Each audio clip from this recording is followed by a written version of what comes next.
I would like to welcome our guests. First of all, Miroslava Sawiris, Strategic Communication Research Fellow at GLOBSEC Policy Institute, based in Bratislava. Yeah. David Stulík, Senior Analyst of the Kremlin Watch Program at European Values Center for Security Policy. Hello, everybody. Wojciech Przybylski, Editor-in-Chief of Visegrad Insight and Chairman of the Publica Foundation. Welcome all. Thank you. Since this panel is about election interferences, cyber threats, market solutions, countering disinformation, my first question would be addressing the current COVID-19 epidemic. Reuters reported that Russia and China is using this occasion to sow chaos within the EU and in the West in general. In your opinion, what should be the states, NGOs, or the market's role in countering such crises and such crisis-related disinformation? Mm-hmm. Miroslava, would you like to begin? Yeah, sure. So in my opinion, any time of a crisis is a great opportunity for the adverse actors to take advantage, of the alleged sort of weak spots, or to just flood the information space with a lot of contradictory information in order to basically sow doubt into the democratic institutions against the EU and so on and so forth. And as we can see, they have been quite successful in this respect. For example, the Slovak information space has been really flooded with a lot of positive articles about how China is dealing with the whole situation, about how Russia is helping, and the turn has been very sort of like vicious against the EU, how the EU is failing. And in my opinion, this all to some extent really boils down to the lack of strategic communication. I often say this, and it may sound like we are constantly sort of repeating ourselves, but I do think that at least on a European level, a lot is being done, to help with the crisis, but I don't really see it being that well communicated to the wider audiences. And for example, if you look at the social media, article about, for example, China's doctors flying to Italy to help is being shared so many times, or even all sorts of disinformation. We know it always travels faster than actual facts. But on the other hand, I think, a good PR on all levels of government and a good strategic communication could actually help. But obviously, it's very difficult to develop those capabilities once crisis is already unleashed. So I don't want to say that it's already too late now, but it's not really that simple to actually communicate efficiently with their constituencies. We have a few examples of very good strategic communication. For example, the mayor of Bratislava is doing a really great job in explaining different policies and measures taken, but really those examples are far few between, to be honest. And it requires also a significant investment, because if we look at how much effort, Kremlin administration actually invests into sending out their messages into the info space, I am not sure that we on a state level or EU level can actually even compare.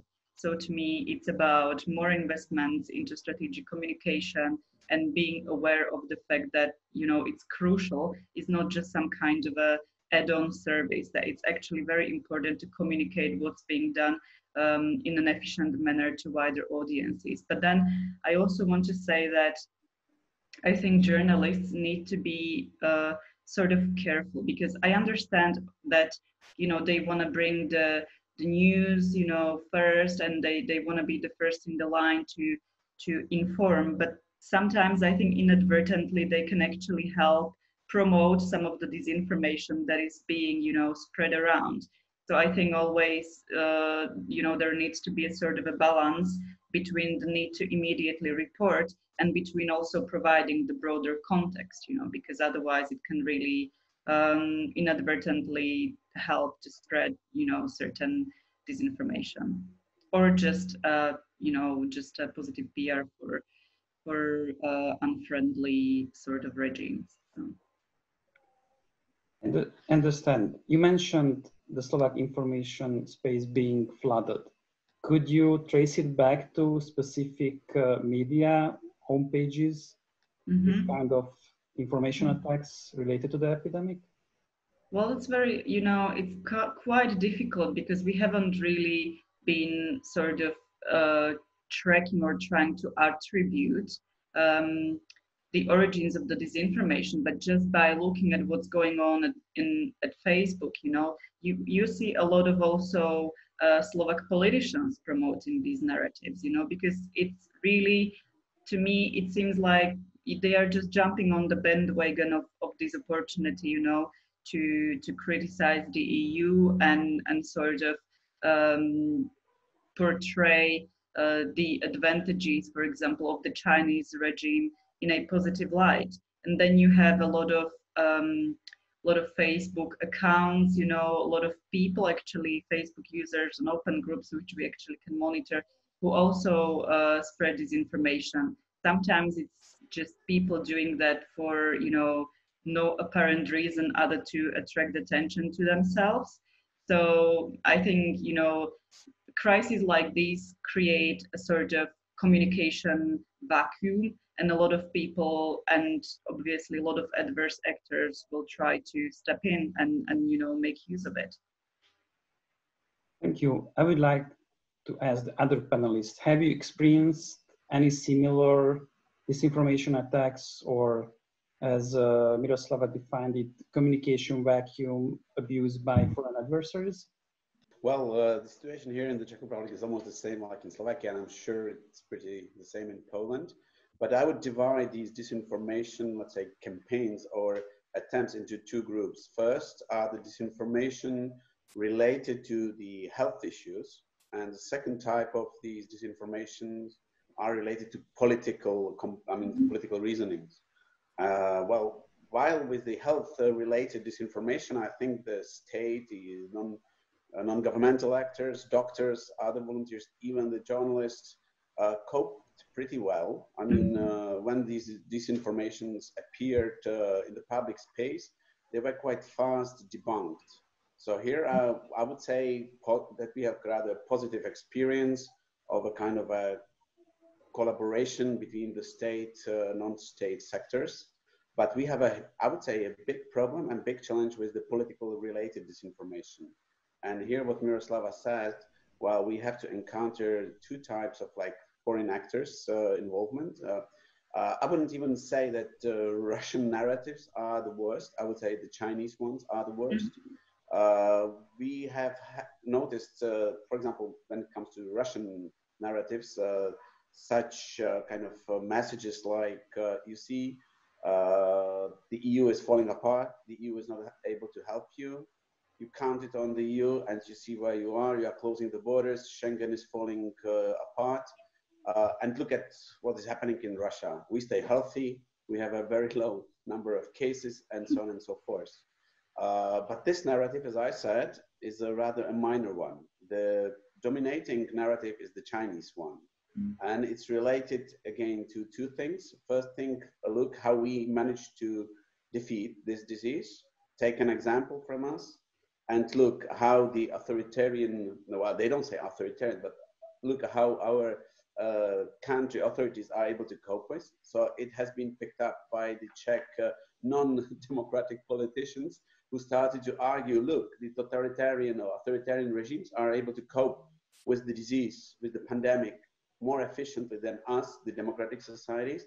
And the second narrative, which is I would say the most dangerous, is that we, the Chinese, are helping you a lot. But there are also kind of funny moments, like here in the Czech Republic, the government sent aid, plane with the aid to China. And within 1 month, we were basically buying the same protective things from China, which were a bit overpriced. The same things that we donated to them free of charge. And this is already resonating in the media. So I would say, again, it's quite a lot of journalists and some politicians are picking up this story, showing this kind of a cynical tonality of the Chinese narrative. So again, this is something that somehow resonates in the society. I would say that quite a large part of the society is receptive of these messages. So that's why we have to still cope with it. And there's also one problem, the role of political elites. Our well-known president is very active in promoting this Chinese narrative. For certain reasons, also the government, including the Prime Minister and Minister of Interior, are also following this Chinese line of argument. So that's a kind of a challenge for us to kind of put the things in the right balance. And that was the latest case of that sort of disinformation. And was, maybe you heard about the case that the Czech police raided and seized the aid for China to Italy that was sent from China. It resonated a lot in Italian media, and now this kind of a wave has reached also Germany, where you can see the articles in the German media saying like, what sort of solidarity do we have in the EU while the Czechs are seizing the aid for the Italians? And nobody is looking into the fact how come that the Chinese aid for Italy appeared in Prague. There are some murky deals, murky schemes around it, but nobody is paying attention to it, apart from the Czech police. And it's also a failure of the Czech state to communicate these things at the European level. So what happened at the end of this kind of a scandal, that the Czech Ministry of Interior promised Italy to compensate these numbers of seized respirators and masks. So we have already sent these items to Italy as a sort of a gift and sort of aid from the Czech Republic. But again, nobody is trying to kind of debunk these false accusations that immediately spread around the EU as a sign of that partly Russian narrative. Look, the EU is inefficient to cope with this disease, and there is a lack of solidarity within the EU. Wojciech, do you see similar like anti-EU narratives or pro-Chinese narratives gaining traction in Poland, or any similar like propaganda going on related to the whole issue? Well, of course, both what Miroslava described and David described is observable also in Poland. We are in a common information space. A lot of these news are replicated, and they are circulating in the Polish mainstream media as well. But I think there are two notable add-ons to what you already said. First of all, it's not only about immediate responses and news, but it's about a longer setup of narratives that are connecting the case of COVID today and the power game on the global scale and strategy. Chinese overall, we had only today in the morning, I think, Chinese ambassador writing an op-ed where he tried to rebut the American ambassador for the American criticism of Chinese handling of the problem, including limiting freedom of information, freedom of press, suppressing doctors in China who were reporting first on the cases of COVID, and contributing overall to the problems. Now, Chinese, of course, are not that stupid to go bluntly with lies, and they try to turn it around, and that happens, of course, in mainstream media. And of course, that is an element of freedom of speech. Everybody is free to express their views, no matter how much we disagree with them. But the ambassador narrative is much more supported by specific actions taken, especially by the American leadership. So in many ways, today's president of the US is a useful tool in the hands of Chinese because of his miscommunication on the problem. At the same time, that allows Chinese to hide behind this issue as they use it as a shield to cover up all the mishandling and sometimes intentional covering up of COVID-19 that effectively led to the disaster, because the spread of the disease could have been much quicker and much more efficiently contained, also with a lack of demand for so many resources from Europe that, as David mentioned already, were delivered freely to Beijing, and they were distributed there. And now they're trying to position themselves, especially with the airlifts to Italy, as big boys who can make it, stepping in American shoes. And unfortunately, that builds on narratives that are already picked up by very good analysts and otherwise very reputable and credible journalists, like in Poland. Sunday evening broke the news, or broke such an analysis on what Russia, for instance, is doing on Italy. One of the most respectable analysts on Eastern affairs, former diplomat, wrote how much Russia is now investing in helping Italy, while the West didn't do anything. In a way, already replicating the narrative that was instilled incited and put into the information streams earlier on, and they are not true. They're not true, and they are not fact-checked. And unfortunately, with the stream of information on editorial teams, some of the things are not properly fact-checked. The fact-checks, for instance, for this specific issue, were not only that there was international aid to Italy. Italy requested EU support, and it received some of it, and it expects even more. In Financial Times, Prime Minister Conte already mentioned that this is grateful. He's very grateful for this support. We had NATO troops in Italy supporting Italy. And that was in the official communication of Italian government. Again, thankful for troops in Italy, NATO troops, American troops included, for opening Fields Hospital.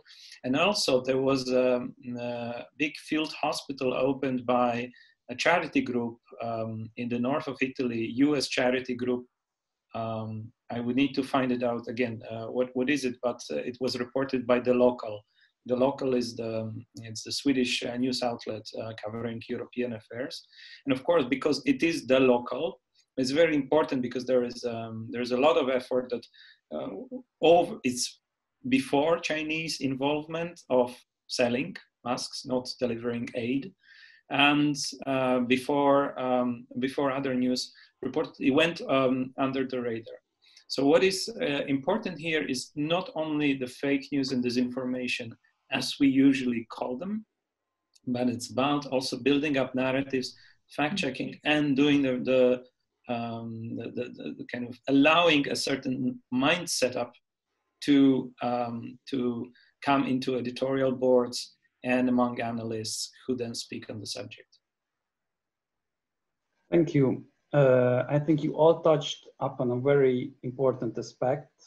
First, that it seems like we have some sort of geopolitical power vacuum related to the epidemic, where everybody is doing something, delivering aid, delivering some communication related to the aid, but it's not coordinated within the Euro-Atlantic community.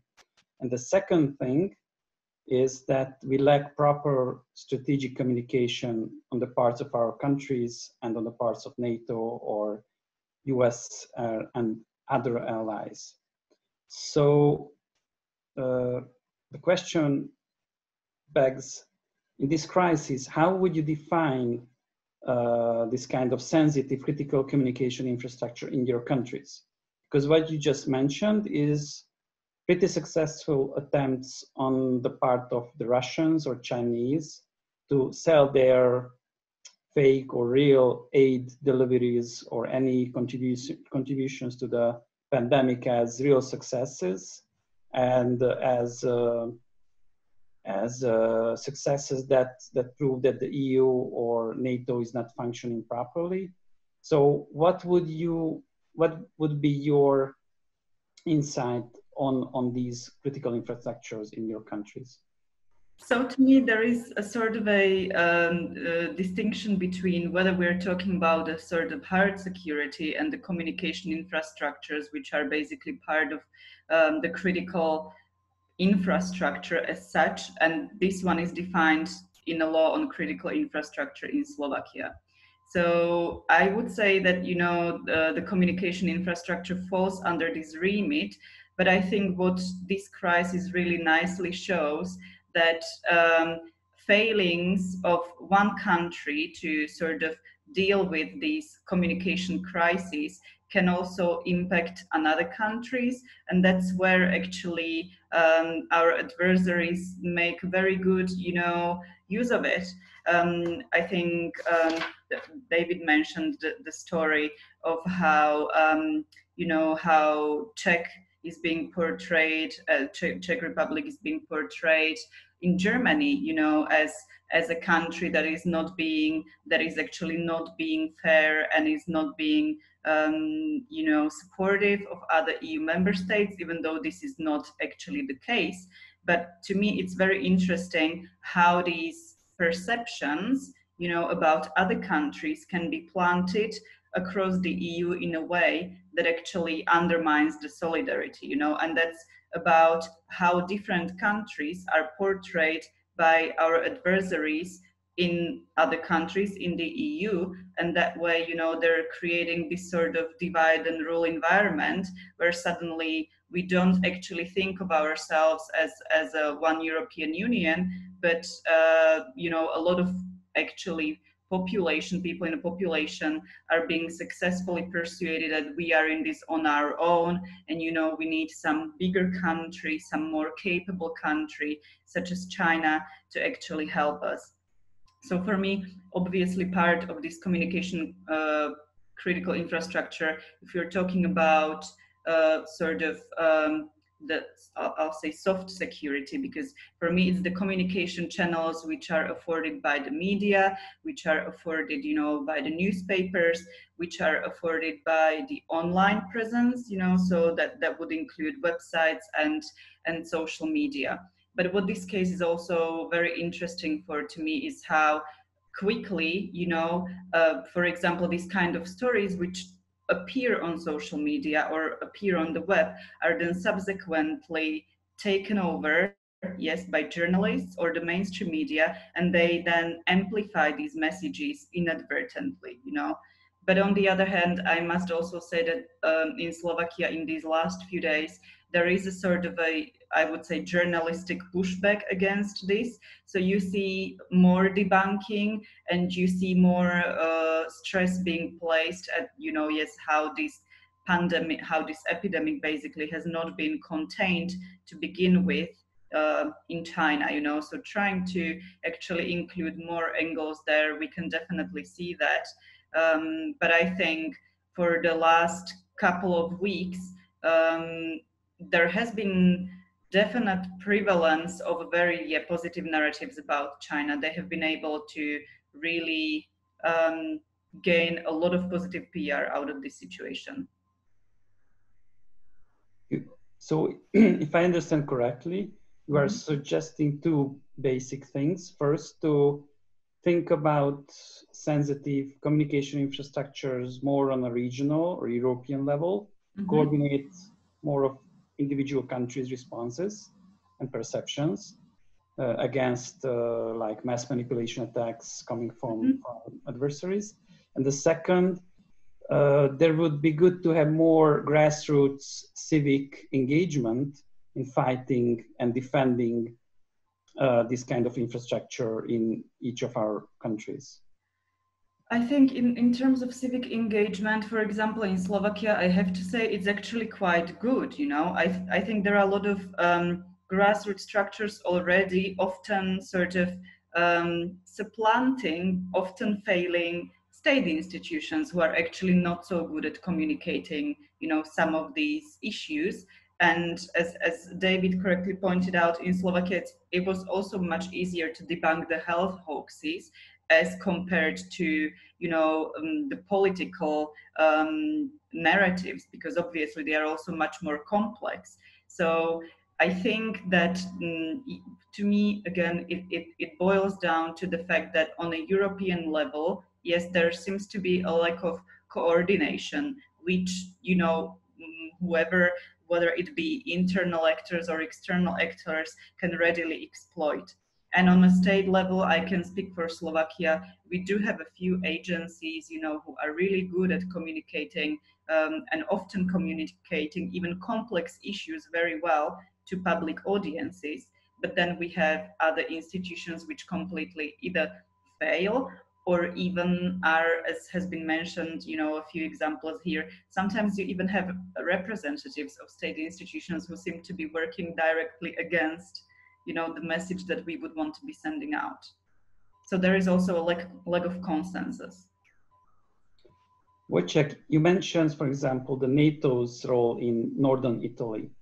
Do you see these kind of international cooperations happening when it comes to communication infrastructures and cooperating more on a regional or European level in Poland or with the role of Poland?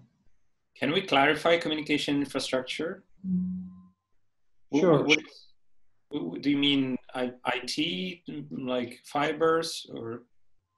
Yeah, so I think one of the questions is how can we define critical communication infrastructures?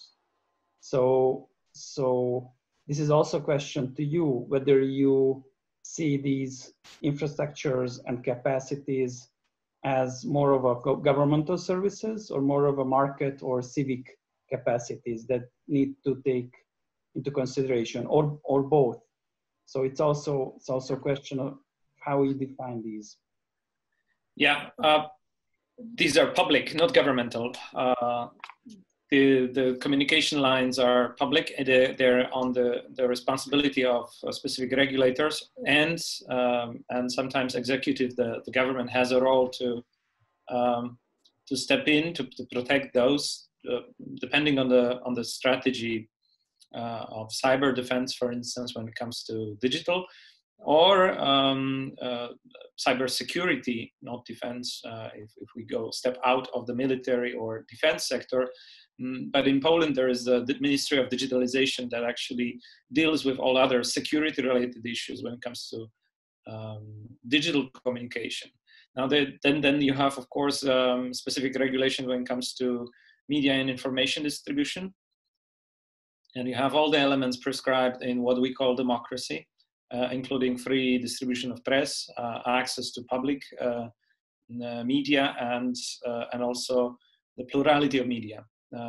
So if we are talking more broadly about this infrastructure, none of these crises should allow for limitation of any of those. In fact, what we hear both from WHO and all the governments across transatlantic space is that information flow needs to be open also to critical information we may not disagree with.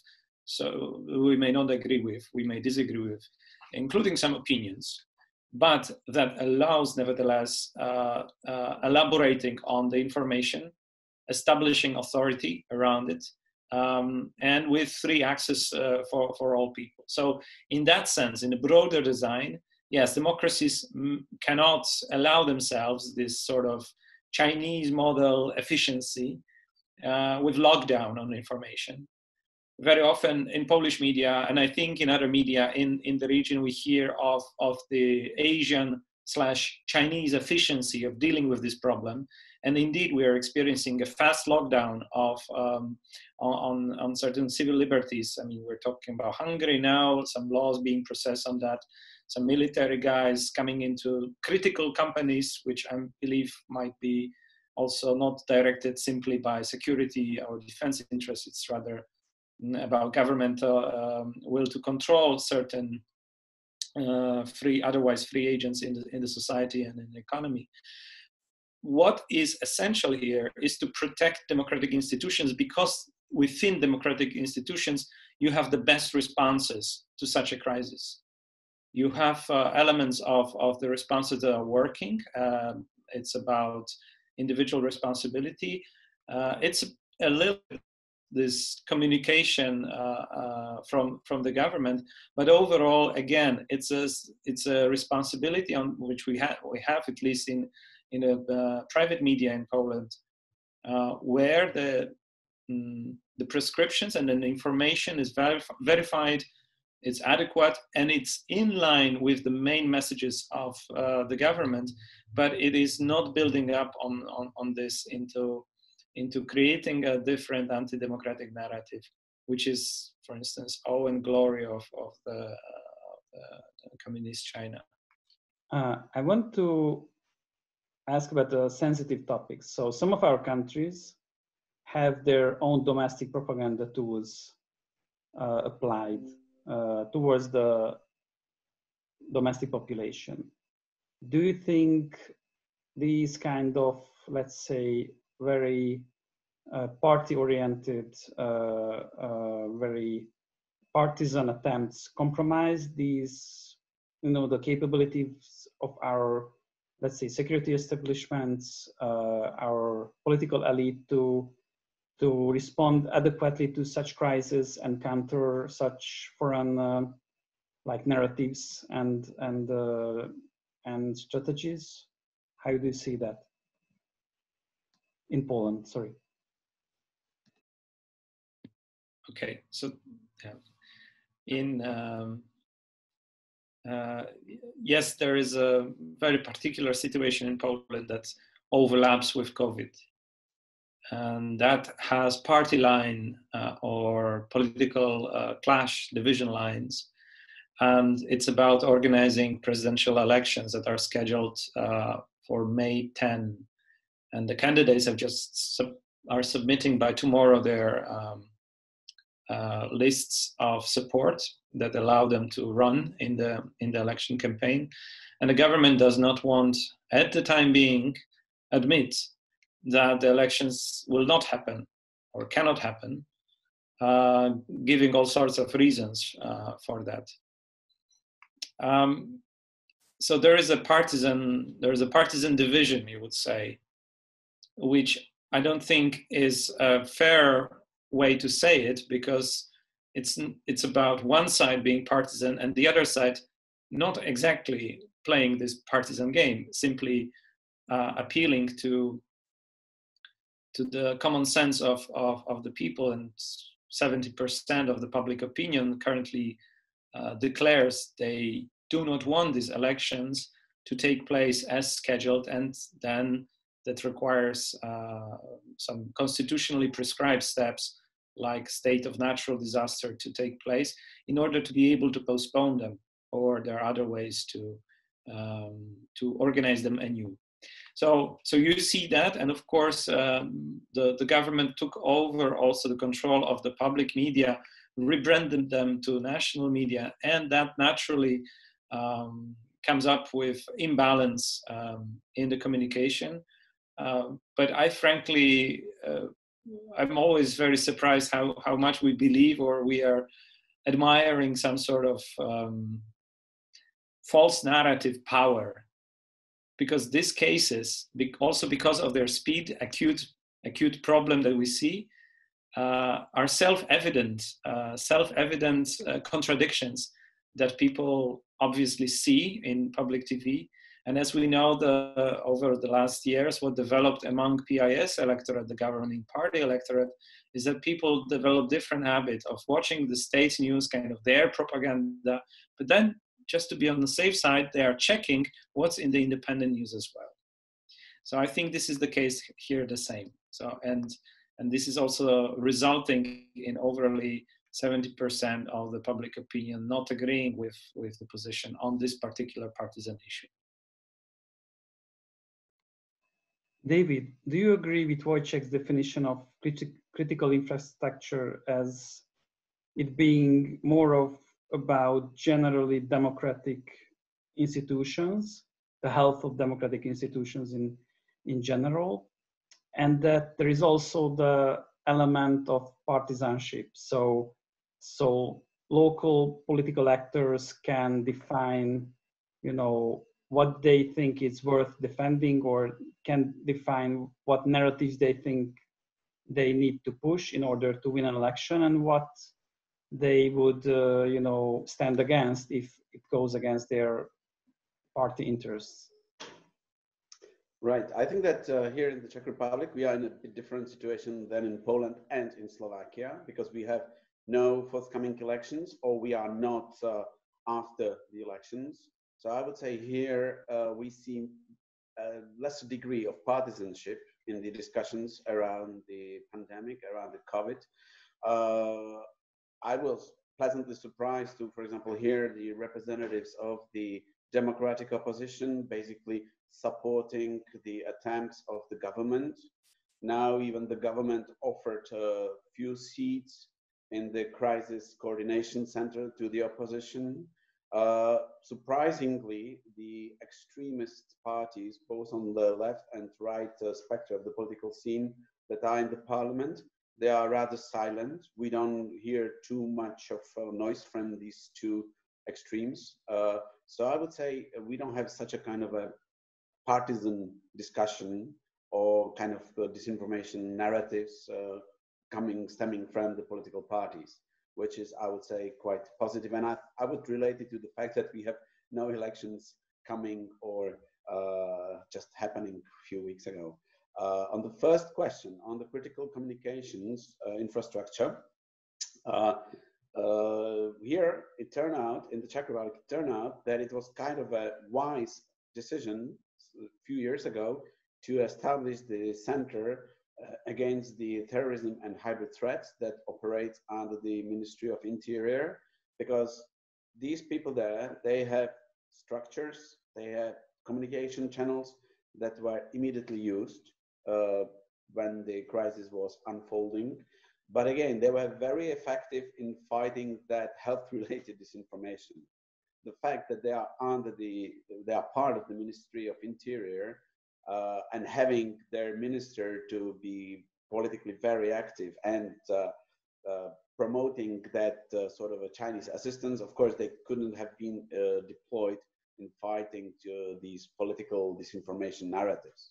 But it turned out that it was a wise decision to have that kind of a structure in place. The second kind of an institutional body that we have, and which turned out again to be a very right decision to establish, is the National Agency for Cyber Protection.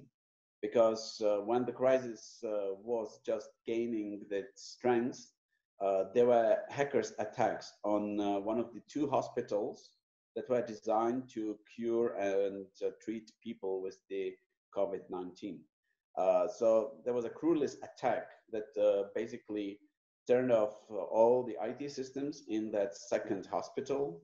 And again, we have these specialists, experts on the cyber crimes, on cyber threats, who immediately assisted that hospital.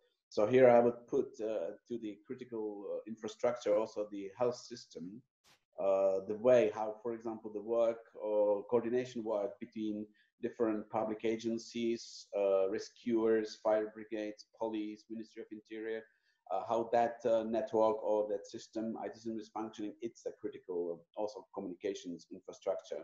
And thanks God, we have got this agency established also a few years ago. And again, they proved their kind of legitimate existence that was just needed in this situation. It's great that you have mentioned the Center Against Terrorism and Hybrid Threats, because I was just about to ask about your valuable local knowledge on how to build resilience, disinformation, and disinformation attacks. And all these interesting examples you mentioned, David, meant that these two agencies, they basically enhanced interagency cooperation within the Czech government, and they also tried to reach out to non-state actors like media civic actors? If so, how did that happen? What's your experience with regard to these relations between governmental and non-governmental, corporations? Again, I must kind of praise ourselves, our colleagues who work in these agencies, because there is a lot of informal kind of a coordination, exchange of information. There are various platforms where we share information about the potential stories that could grow up. We are then helping these colleagues in the public sector to reach out to the media. So there is an online, kind of a real-time coordination work happening almost every minute. The intensity of the information flows on these platforms, where that information is being shared, coordinated, has increased many folds. So I would say, again, the existence of formal structures, of informal, let's say, contacts, networks with the non-governmental sector, with the media, has proven to be of a, I would say, critical importance. So quite a lot of, let's say, fake stories, fake news have been killed at the very beginning just because of this kind of a fast, rapid reactions agreed on these platforms. So still, there is a lot of that could have been improved, but we have to also look in these kind of positive examples that we have had, and yeah, there are a few. Thank you. It's great to hear that you have that prompt capacity to address these kind of, false narratives and disinformation attacks right off the bat. Miroslava, 2 questions for you. First, do you have any similar state initiative in place in Slovakia? And secondly, you also have a really great example for all the other Central Eastern European countries, the Conspiratory.sk, that is a civic initiative to combat and counter disinformation. Could you elaborate on these 2 a little bit? Mm-hmm. Okay, so in terms of the Center on Hybrid Threats, we are very envious. We actually don't have that kind of a center. At GLOBSEC, we've been actually advocating for something like that for a long time. Obviously, there are intergovernmental bodies which communicate together, in a time of crisis, but it would definitely be good to simply have one body which would actually put under one roof all these experts that would be able to actually act in a time of crisis. And that's exactly when it becomes apparent, that you need one. Perhaps, with the new changes in positions on the Ministry of Defense, other ministries, Ministry of Foreign Affairs, we don't know yet, because obviously the new government has been in place like literally for a couple of days. But we are hopeful that, things may move towards the right direction in this sense, hopefully, but we shall see about that. And hence, this actually links to the second part of your question very nicely. Even though we have some I'd say bodies, state institutions that actually are tasked with addressing issues of strategic communications, which is the Stratcom department of the Ministry of Foreign Affairs, and they do a great job. But that's just one aspect to address one of the many forms that a hybrid warfare can take. So definitely, there is a need for a more comprehensive institution. But Slovakia is, I think, a lot that's been going on in Slovakia in terms of trying to counter disinformation and spread of false narratives exactly has been the result of civic efforts. So Conspiratory.sk is one of those, and basically what it does, it's an initiative of a few individuals, from a civil society, who decided to start ranking web content based on, let's say, their reliability. They do have a methodology and a process to do this. They have a scale on which they basically rank certain pages you know, on a scale of 10 till 1, with the 10 up till 5, you know, being really more on the unreliable side of things. And this has been efficient because they've been reaching out to companies in order not to place ads on these, you know, websites. So some of them, they have, you know, it's an efficient way to actually limit the income that a disinformation outlet can generate through ad placements on their portals. However, there are limitations to this because obviously it is a civic effort. It would definitely need to, you know, be supported more. Not even everybody knows about it, even though obviously we are trying to promote it where we can. It's a very helpful resource also for people in Slovakia who are unaware or actually don't know much about, still don't know much about the fact that that not everything that you read online is actually reliable information, you know. But it's an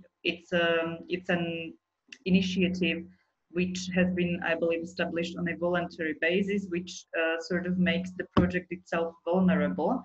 And recently, you know, one of the main sort of culprits in spreading manipulative narratives, which is Hlavné správy.sk, the main news, has been involved in a lawsuit with Konšpirátori.sk, and for the time being, they had to be removed from the platform. So this is, you know, another aspect of it, that actually there is a I perceive it as a coordinated pushback by what we call the problematic sources of the information spectrum to defend themselves in a quite coordinated manner. And there is another trial scheduled for later on in the year, but now we don't know when that may take place due to coronavirus. And, you know, there the issue of whether they are rightfully placed on the platform or not should be resolved. So the initiative is great, but I just want to say that obviously, you know, it's a struggle to even be able to name these sources as problematic. And in terms of rolling out something more on a systematic basis, I know that Global Disinformation Index, you know, a British initiative, is trying to roll out something similar, but it should be run on an automated basis. So I don't know. I don't think they have actually released the system yet, or I'm not even sure in what phase that is. But I know that they plan to work on a very similar principle, that they want to rank content and then alert, you know, potential companies not to place their advertisements on sources or, you know, platforms that can be very harmful. So we shall see how successful that will be. And this UK initiative you mentioned, do they cooperate with the Konspiratori.sk, or they just look at it as an example which is already working on a regional or country level? It's very interesting. I don't even know that they do, and we've reached out to them, but so far haven't been really able to get in touch. I don't know. It may be just the same idea that occurred in, you know, a different country at a similar or later time. And I know that they just plan to use, you know, automated solutions, AI and so forth, in order to make it much more project on a large scale. So it's very ambitious, but, you know, it's, as far as I know, it's not up and running yet. So we really hope that your initiative will be able to survive all the trials. Hopefully, yeah. And I will now turn to Wojciech to ask you about one Polish initiative that you were involved with in establishing it, the ABT Shield, an AI-based solution to defend the public sphere against trolls and bots. And I would like you to ask you about the idea behind this solution, and also how this could contribute to the idea of information sovereignty that you put forward in some of your publications before. Some time ago, Republica started a project called New Europe 100, identifying successful digital leaders from Central Eastern Europe. we did that together with Google and Financial Times to find out who are the leaders of tomorrow. After a couple of years, when the problem of fake news and disinformation, especially after the presidential elections in the US, was so visible and acute, we started to look and to connect two themes of our activity. And one is this networking the potential of businesses, people from digital sectors, at the same time doing our job, which is analysis and providing transnational regional platform for debate on Central Europe. And this is first, let me explain maybe instead of ABT Shield, the concept of why do we even talk about information sovereignty. As the concept itself recently emerged over a year ago. It was brought into the public discussion in Central Europe by Timothy Snyder, who was reflecting about 100 years of Polish statehood. And then he mentioned that one of the elements of the statehood of democratic building process in Poland was establishing information sovereignty. This topic was immediately picked by Prime Minister of Poland, who used the phrase in a quotation by Tim Snyder to argue for taking over the media sphere and the media that are currently owned by German owners and making them Polish owned, and therefore to increase this so-called sovereignty. We bounced back. We went to Tim Snyder asking for an interview, and that was quite a short notice response and very up to date for the process. And Tim, we spoke with Tim and clarified that we're talking about a concept that definitely is there. Every country, it's a universal human right. Let's start with basics to have access to information. And without information also, we wouldn't have nation states or even bigger platforms where nation states cooperate. It is a prerequisite of democracy to have a certain sphere of information sovereignty, but not defined like Chinese or Russians, not defined in the sense of control and limiting others' influence, but rather providing a society with all the tools that are necessary for critical reception and understanding and distinguishing fake from real, but also by providing plurality or providing framework in the sense of the responsibility of the country, not only to educate citizens to be fully equipped democratic citizens, capable of all these things that we mentioned about critical reception of information, but also to create a framework in which there is plurality of information, because news needs to surprise. You cannot pre-design them, centrally controlled. So you need multiple actors, multiple sources of information.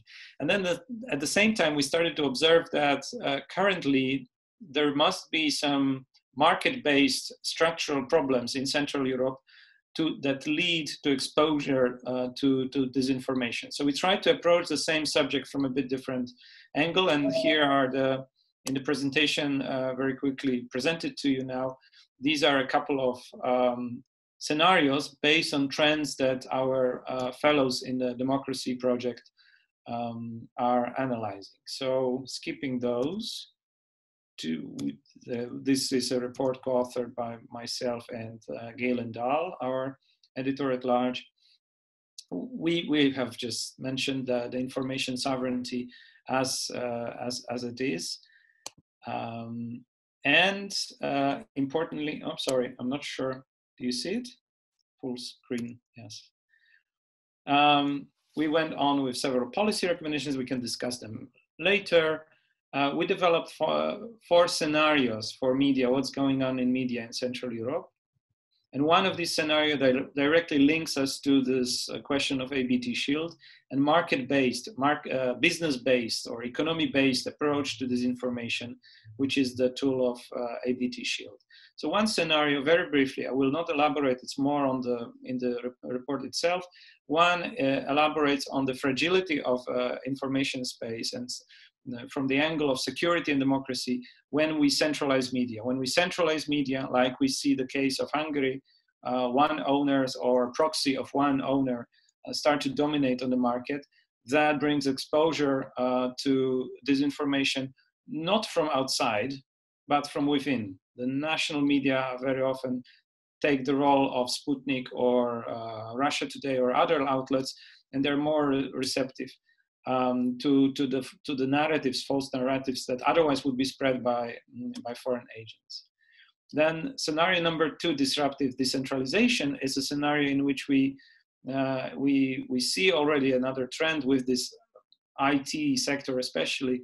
There is a new trend in media business models where new startups are growing, building up, and they are building up especially around bigger hubs, urban hubs. But that takes away and creates these vacuums that Miroslava started off today at the conference in other areas where media startups are not popular, or not possible to start, because that requires a lot of IT, human resources, and digital savvy people. While in other areas, like we have seen this Denník N in Slovakia, you can create a successful, viable economic model. And essentially that creates a polarization that we also see in America between urban centers, plural democratic spaces in media, and those peripheral areas where there is a lack of reliable information, not to mention plurality of information, and therefore the public space and the exposure to disinformation is higher. And the scenario 3 is growth of fragmented space. Here we simply imagine what happens if the public sphere and the market is hollowed out by centralization strategy that's described in scenario number 1. And what happens next? And what happens next is that at some point this government is not able to upkeep centralized media sphere. This model collapses and the society turn to what already is a trend in Central Europe, the alternative news, which is basically sites that are not providing news. They provide a mix of infotainment, sometimes a bit of information from press agencies, but also and predominantly they are spreading conspiracy theories. And unfortunately, societies in Central Europe are most receptive. But now let's go to scenario 4. And here we base this scenario somewhere on, and we show where's the market approach to disinformation and the structural problem. As you can see in these lines, we have already a situation in which digital ad spending in Central Eastern Europe, CEE here is more than just Visegrad countries, that involves a lot of more markets, but the trend is there, has dominated and surpassed already spending for TV ads. That makes the whole market change, and all businesses becoming more and more vulnerable with exposure to what we call digital ad fraud. Here is this ABT Shield initiative. Essentially, one of our New Europe 100 guys, Dobromir Čáš from Edge NPD, who otherwise does e-marketing. He's an e-marketing specialist, and that's his company model. He joined with us, and then we joined with several others. Political Capital, Lóránt was providing a lot of studies here on behavioral analysis of bots and trolls online that would enable AI learning of such behavior and early detection or real-time detection. So here's an example of this in a funny way, more illustrative way, how it is depicted and how you can look at the types of activities that are visible online. And they are detectable, of course, if someone installs the tool. And this tool enables, on the other hand, those who install them to respond to something that is becoming a big global problem that we haven't started to talk about, but this is an early response that we see already. So the trends about digital ads is a global thing. It's not just regional. in the region, it just happens faster in terms of the pace, and the progress is faster than elsewhere. But we already have estimates and a big global discussion among advertisers about the severity of the problem with digital ad fraud, which is, as you see in the presentation, estimated by the World Federation of Advertisers to be soon $50 billion lost every year due to digital ad fraud. And it is then becoming, already has become, the second source of revenue for organized crime.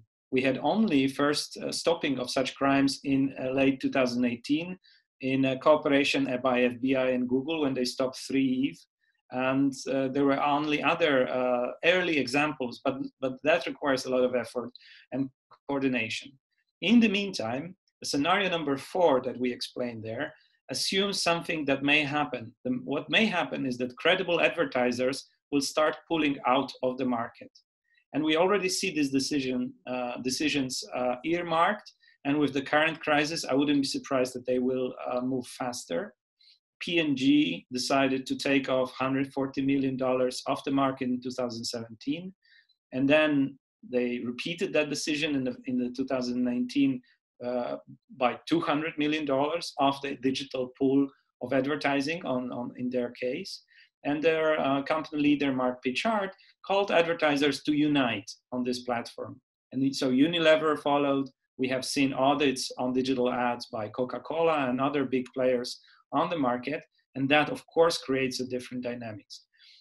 Now, from the point of view of disinformation, and again, scenario number 4 of our report, that is worrying because that, again, creates a vacuum. If you take off the money from the market that come from reliable, ethical organizations that at least are susceptible to ethical and moral incentives from the public opinion, they keep standards, then you create a vacuum of other players moving in who not necessarily have these reservations when it comes to stepping over democratic lines. What we have seen recently in Poland, one of the 2 most popular online portals have been accepting direct editorial remarks from the government's, from the ministers of justice wife as to what sort of content sensitive on the government should or should not be published. And why? Mostly because this platform has been based on digital ad business model that enables such a thing. If that happens on the governmental level, think only how much it can happen, and it has been already happening with other companies that are not necessarily coming from the most democratic countries, how much they can influence editorial decisions, even in big portals like that. So what we did with this tool, ABT Shields, we created a bottom-up platform, a movement that involved the biggest advertising associations in Poland, Gazeta Wyborcza, Onet, so Axel Springer, several, actually Wirtualna Polska, the other that I mentioned, was also on board, several other companies, in an attempt to bring them behind the idea that they need to bring in more transparency, accountability of what they're doing online with digital ad fraud. And here's our claim that digital ad fraud is actually the second side of the same coin. On one side, you have disinformation. On the other hand, you have another fake story of a much larger proportion, perhaps even than disinformation itself, but it's penetrating and hollowing out the market of free information, which is the digital ad fraud. So the report itself serves only to highlight that in all what we're talking about, disinformation, political processes, there are also very strong, very influential market and structural changes or dependencies that condition disinformation and what we call broadly security and democracy, so information sovereignty of our democracies that we need to look at. Thank you very much for your inspiring presentation on information sovereignty. I think we all can sleep lighter tonight knowing that besides the geopolitical vacuum, we also have a marketing vacuum putting forward digital fraud and for an autocratic disinformation, influence. But I think you made a really important point by stressing that this kind of sovereignty is not about some party or some government taking hold of the information sphere in our countries, but rather providing the much needed plurality of media, which enables every consumer to differentiate between false and real news. And on this note, and to close our discussion today, I would like to ask you all to become a little bit of a Cassandra, predicting the future. So we know that we are still fighting this epidemic and all the related geopolitical, turmoil. Just a short comment from all of you. What do you see as a likely scenario? Enhanced strengthening of the EU and the integration on the one hand, or China and Russia reasserting or reestablishing a new form of dominance in our region, or in comparison to the Euro-Atlantic Community? David, would you like to begin? Well, I don't want to choose between, let's say, black and white scenarios. And I still believe we are at the beginning of a rather unknown process of the development of this pandemic. We hear the report that, for example, there might be a second wave of COVID-19 in China. We are seeing that Russia is rather, let's say, neglecting the impact of that situation on Russian society. Again, it's still too early to judge what sort of consequences there would be. I think that we are all influenced by the immediate, let's say, reactions, responses, information. We definitely need more time for kind of digesting all what is happening. We definitely are going to have more and more in-depth discussions of this situation, also with regard to, let's say, forecasting the impact. So I would be very careful to make any Cassandra's prophecies.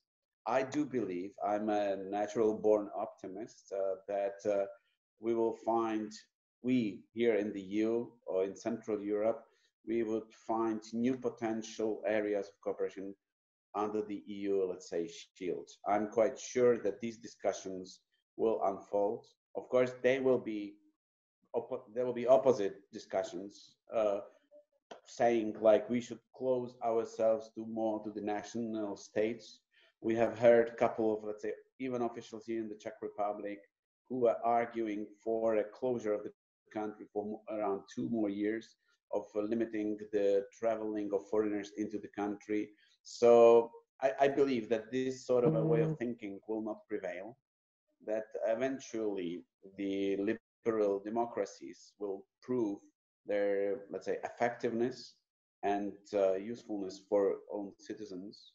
But for that, we would definitely need more time. And we all need to stay on alert, on kind of a duty to confront these, I would say, negative narratives that we hear, which are very short-handed and very, let's say, they're very immediate. So again, we would need to see not the trees, but the forest, but it's still too early to see that forest right now because we do not know where we are in that kind of unknown process. Thank you. Miroslava? So I am probably on the other side of the spectrum. I'm a natural pessimist, I would say. But I'm not going to say that, I see like demise of liberal democracy as a result of this. And I also agree that it's very difficult in a situation that's literally unfolding from day to day to predict what's going to be next. In Slovakia, if you told me a couple of weeks ago, it'll be normal to see everybody with a face mask in the street, I would look at you and think that that's probably not going to happen. And here we are, all of us wearing face masks and not really moving outside of our home spaces. So literally, I think it is a sort of interesting place or experience because everything kind of seems possible. The reason why I'm slightly pessimistic is only because in a time of crisis, I think people are very ready to sacrifice their liberty, their personal freedom for a sense of security, you know. And if we have other players here who are capable of creating that kind of narrative that you will be safe, you know, and you just have to sacrifice a bit here and there, and then you'll be fine.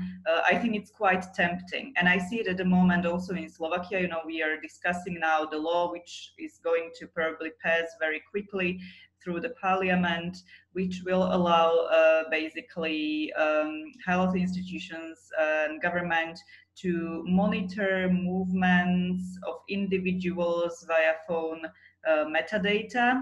So this is, to me, obviously, you know, the health reasons provided for this kind of law can be needed or, you know, understandable, but the data is supposed to also, you know, essentially the data provided will allow probably governmental institutions to also track SMS messages, where they are being sent out, you know, whom are you speaking to. So to me, this really edges dangerously close to, you know, limiting our personal freedoms.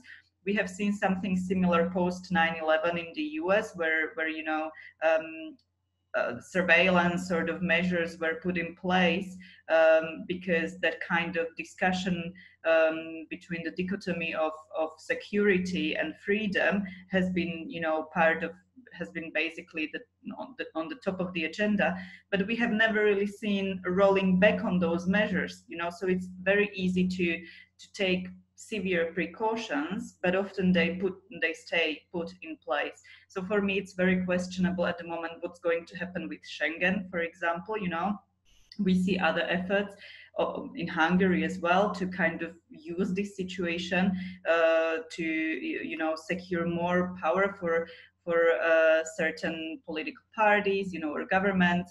So this is essentially my worry, that we need to think twice before taking sort of extreme precautions, or we need to very clearly define the end point, you know, otherwise we may sort of transform ourselves into societies that are less free, even perhaps without foreign interference. Thank you very much for your negative counterpoint. So after the optimistic and pessimistic, you know, scenario, now it's Wojciech's turn to, you know, deliver the final verdict. What will happen?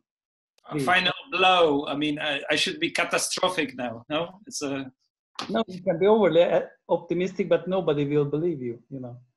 You know, on the optimistic note, I know a couple of public thinkers, public intellectuals, philosophers, who a couple of years ago were actually waiting for some vaccine, and vaccine against disenchantment with democracy. You know, kind of this kind of the joy of enjoying all the freedoms truly and fully, because they would need to know, with some vaccination of sorts, what it is to lose freedom or democratic institutions. So I think we're quite in the process right now when this sort of vaccination is applied universally, very democratically. This was not provided by any illiberal government policies before. That is something we all truly experience, and in a shocking experience. So I could try at least to build on this optimistic note. On the pessimistic note, on the more again market and based oriented and related to the scenarios that I spoke before, we will see very likely, just like after 2008, deterioration of public space because of financial and business models. What happens in 2008, because of collapse of financial markets, a lot of local media, smaller media collapsed, and they will be collapsing now again. A lot of this small establishment, perhaps not or underinvested or not invested enough in terms of technology of their business model, who did not build subscription-based models for their clubs and limited group of people who would take them, will experience now very difficult times after COVID-19. And in the sense of disinformation, this will be creating this vacuum that we called either fragmentation or decentralization or simply collapse of advertising market. And with lack of free media, you have naturally a spread of uncontrolled or unchecked, unguarded information that is not necessarily truthful information. The best guardians and the best tool against this information are free independent media. There is no government, no think tank, nobody else that can do it better. With this fourth estate, which is in a way enshrined in democracy, but it's this element linking civil society and the powers with three other branches of the government. We cannot speak of being able not only to defend against disinformation, but to defend our democracies. So here are coming more and more gloomy times, I think, and there must be a lot of awareness that this financial deal that will need to be on the table, and it's now being under construction, now it's some sort of a sketchy fast track idea, needs to address a very serious issue of the fundamentals of our democratic systems. Thank you. So to finish on a more upbeat note, I disregard what you just said in the last few minutes, and hopefully we'll get both a vaccine against populism, like a democratic vaccine, and also a real vaccine against COVID-19. So I would like to thank you all for your very valuable insights provided us today under such dire circumstances. And I really hope we can convene and continue our discussion and conversations a few months later, when hopefully we have all that turmoil and economic and other problems behind our backs. Hopefully, we'll see. But thank you again.